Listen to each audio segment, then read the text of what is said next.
día, mi nombre es Ruth Pérez y en esta oportunidad estaré hablando sobre varios temas de la asignatura de antropología y comenzaremos hablando sobre qué es la antropología. Es la ciencia que estudia al ser humano desde una forma integral de sus características físicas y de su cultura, que es el rasgo único no biológico. Para abarcar la materia de su estudio, la antropología recurre a herramientas y conocimientos producidos por las ciencias sociales y las ciencias naturales.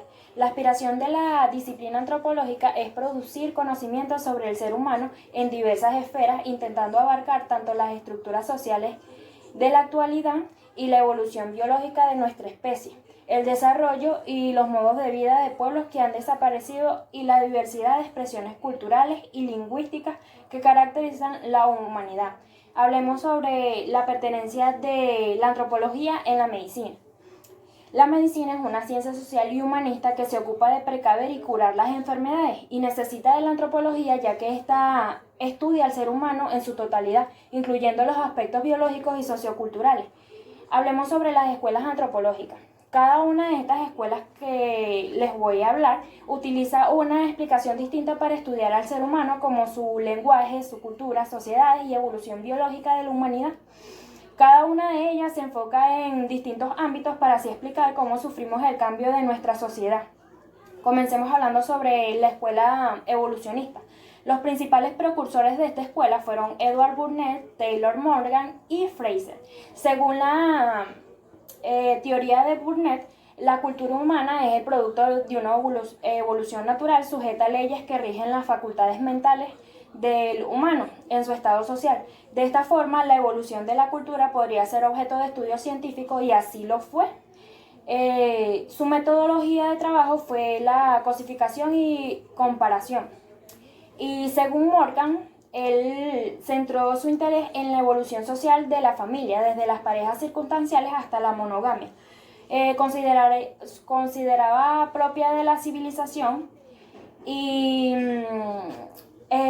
Morgan establecía 3 etapas sucesivas y graduales, como el salvajismo, que a su vez se dividía en inferior y medio, identificado por la pesca y el dominio del fuego, y superior con dominio de armas como el arco y la flecha.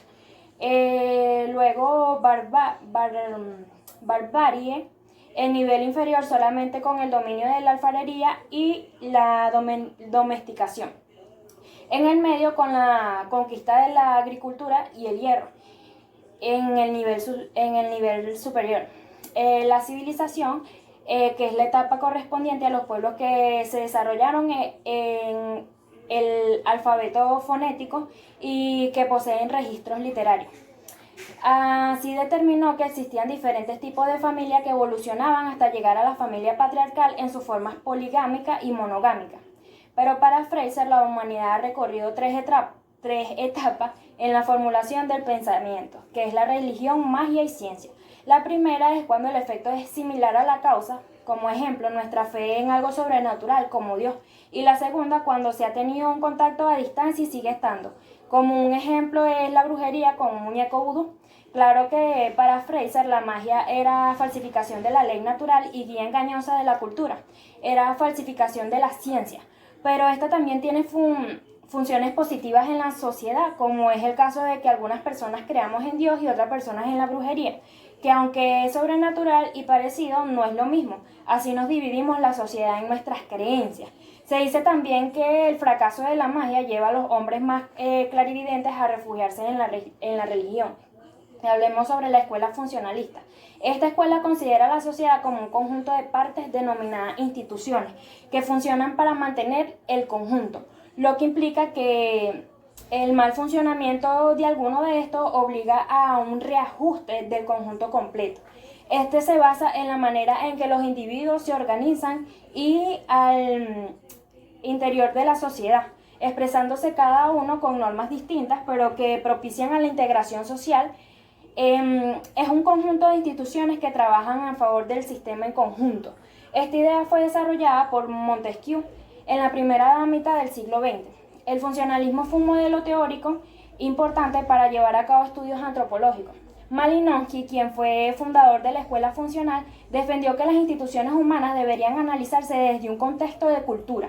Malinowski, que a partir de investigaciones de campo que realizó en las Islas Tonrián, fue donde tuvo una teoría de la historia donde se explicaba la existencia de instituciones sociales por su capacidad de satisfacer necesidades psicológicas humanas. Las instituciones sociales de Malinowski fueron la magia, religión y parentesco, estatus social de cada una de ellas, que satisface las necesidades de la sociedad.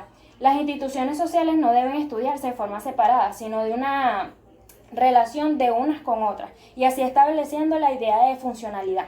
La escuela disfuncionista, que el disfuncionismo fue una escuela de pensamiento de la antropología que intentaba explicar las culturas en términos del origen o rasgos característicos culturales y su posterior dispersión o difusión hacia otras culturas. En su forma más extrema, llamada a veces hiperdisfuncionismo, postulaba que todas las culturas se habrían originado en un solo centro de la cultura ancestral. Así, el hiperdisfuncionismo consideraba que el contacto transoceánico con civilizaciones eurasiáticas era la única explicación posible de origen de cultura americana, incluyendo su agricultura. La escuela estructuralista, que el estructuralismo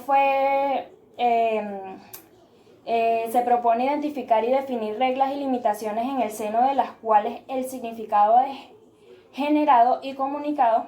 Este método, que define como inmanente porque no mira en el exterior para explicar los fenómenos culturales, elimina búsquedas de autenticidad, y allí, por ejemplo, se encuentran diferentes versiones de un mito.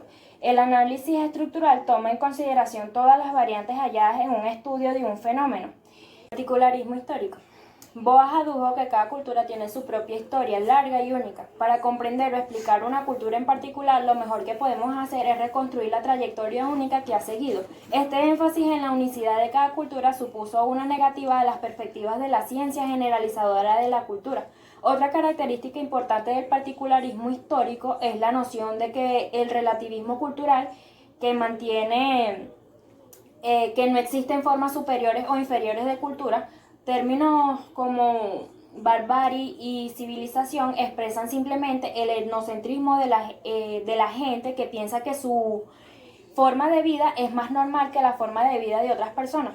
El logro más importante de Boas fue su demostración de que la raza, la lengua y la cultura eran aspectos independientes de la condición humana, puesto que entre pueblos de la misma raza se encontraban culturas y lenguas similares y diferentes. No existía base alguna para la noción darwinista social que las evoluciones biológica y cultural se formaban parte de un proceso simple. Vamos a hablar sobre las diferencias entre la medicina convencional y la medicina alternativa.